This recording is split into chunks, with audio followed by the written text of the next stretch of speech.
How can I cut my AI spend but still use the latest models like Opus 5 or GPT-5.6? And to answer that question, I actually built this credit meter that's been tracking my usage, and it turns out that from 1 week to the next, I was able to cut my AI spend by 50%, but I'm not stopping there. This tool actually shows me where the money goes between all the different automations that I have, the different models that I'm using, but it also allows me to make some changes to see if per automation I change the model, how much money can I save?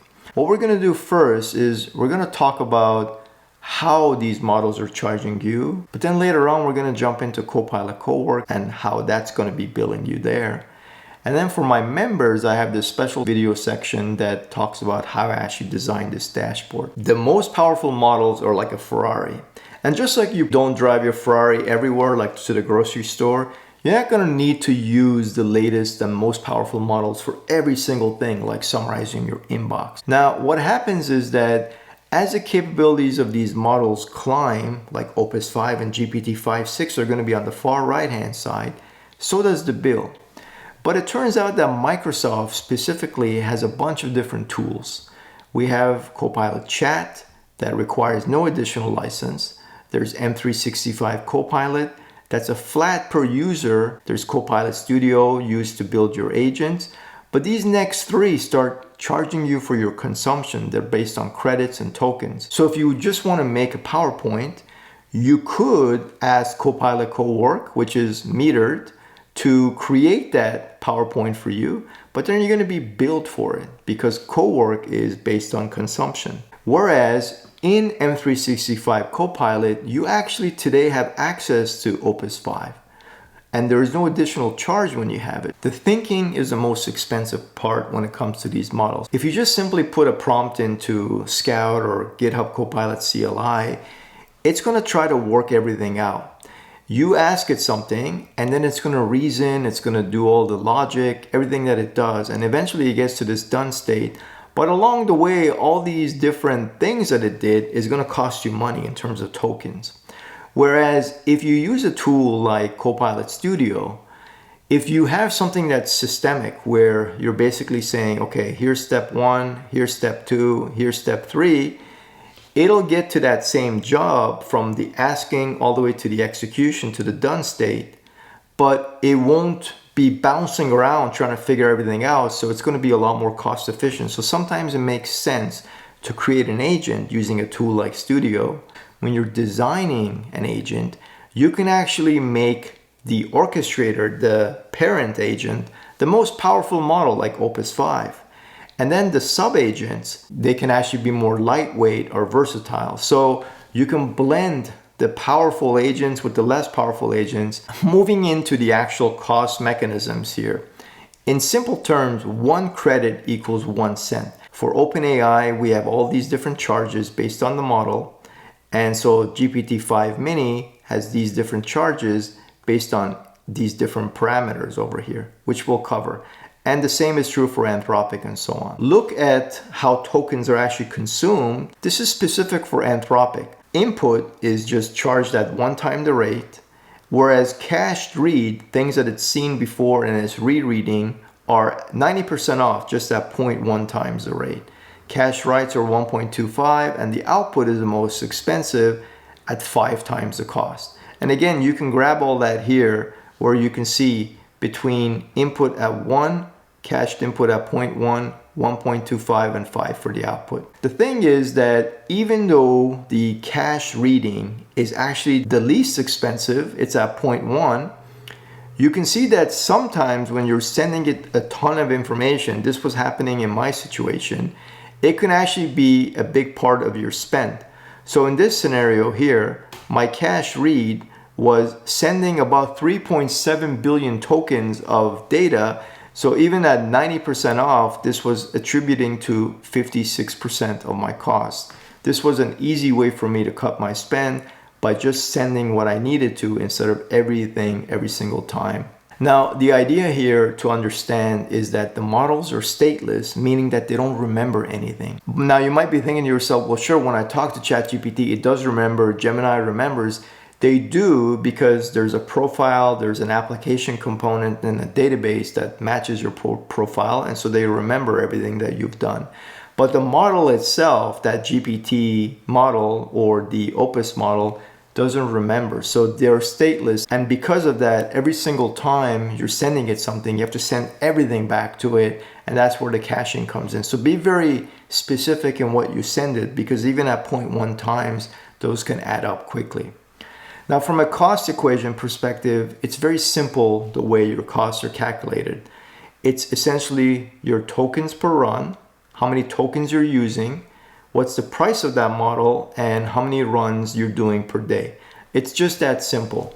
Once you kind of change the dials here a little bit there, a little bit here, you can save a ton of money. The models, back to that Ferrari example, are not even close in price. Some of them are super expensive, and so you want to save it for those more powerful apps that you have. So you can see here, for example, GPT-5 Mini is considered in the lightweight class. So the input's only 0.75 and the output is 450.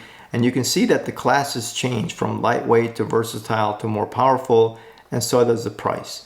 So be careful about what model you use when, and that is the #1 way to save money. The other thing is that there's a concept of long context, and that actually doubles your cost. So some of these models, when you're sending it more than 272,000 tokens, the charge goes from $5 to 10, it doubles.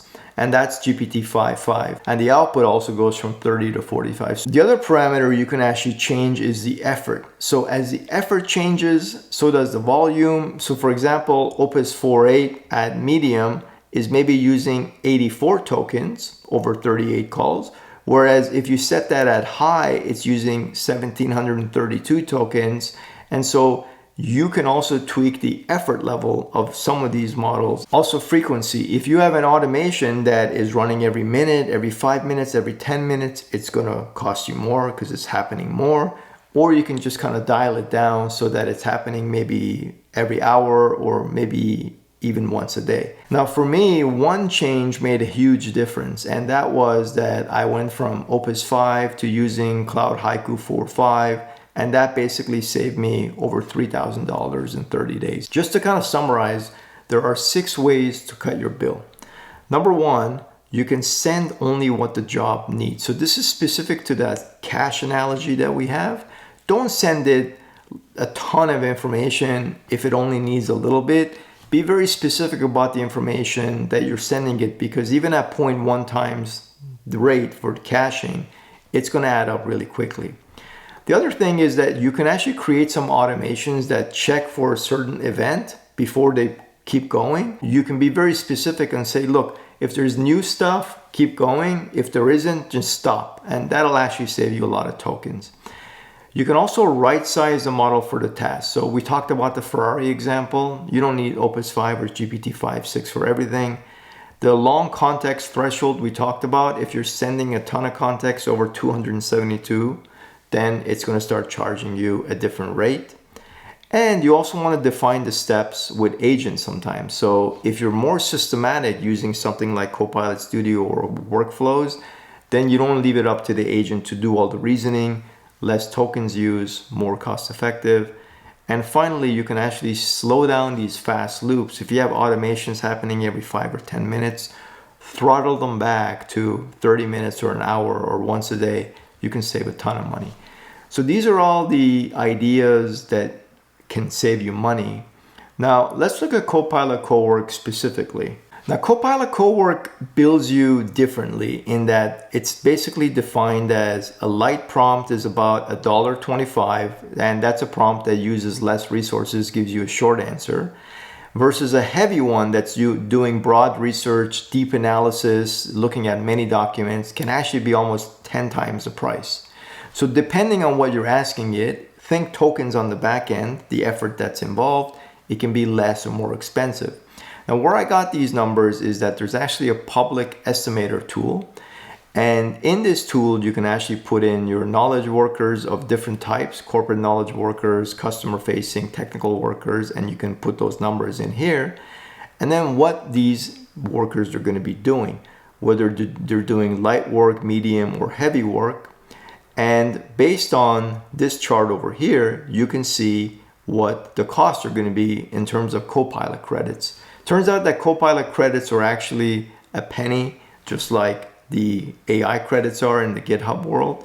So based on that, you can do some calculations and determine how much it's going to cost you to run Copilot Cowork. Just remember, Copilot Cowork actually ends up becoming a cent, as well as the GitHub Copilot AI credits. They're not the same, they're different pools, but the amount actually looks the same. The way Copilot Cowork works in terms of really understanding what is complex, what is going to take a lot of effort, what's not, is number one, it's based on the models, because in the beginning when we introduced Copilot Cowork, it was just based on Anthropic's models, but now GPT is in there and you have different models you can select as well. So based on the model that's selected, based on the runtime, based on the tools that it's accessing, and based on the context, all of this goes back to tokens and efforts essentially. And then based on all of that, it gives you this Copilot credits. It draws from the Copilot credits essentially, which is the way that we're going to be billing you. In other words, there are three bands when it comes to Copilot Cowork. You have your prompt that's either light, heavy, or medium. The credits can range between 100 to 300, 300 to 700, or over 700, which loosely translates to these dollar amounts because each Copilot credit is a penny. And you can see what the examples of these are, and that is how you're going to be billed. So be very selective in the model that you choose, because when you have choices like Auto or Cloud Sonnet and so on, the prices also change based on the power of these models. Now, we actually have more information in our public documentation about the models for Copilot Cowork, which are all listed over here. And we also have this Copilot credits document if you're interested, which actually shows you what I showed you earlier in terms of light, medium tasks, and the amount of credits that we share.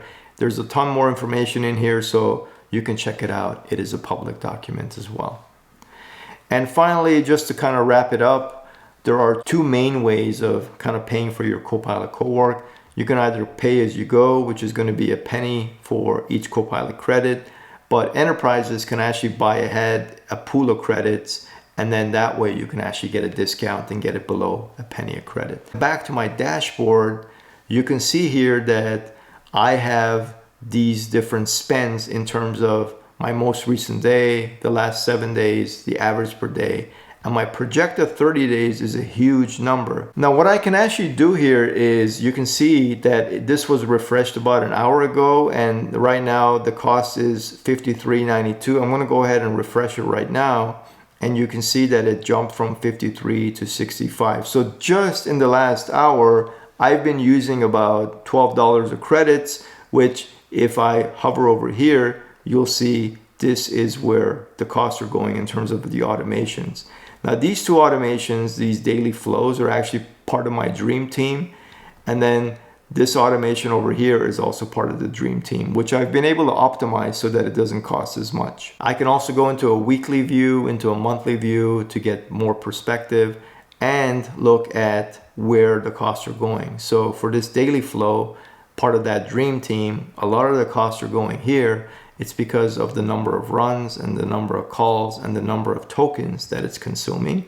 Also, the models that are used right now, I'm actually guilty of using that Ferrari for going to the grocery store. So I might need to throttle that back, but I wanted to use it as an example of how expensive things can be if you're not careful in your model choice. And you can see here, I've actually hit this long context trigger where I have over 272 tokens, and so it's charging me an extended rate over here.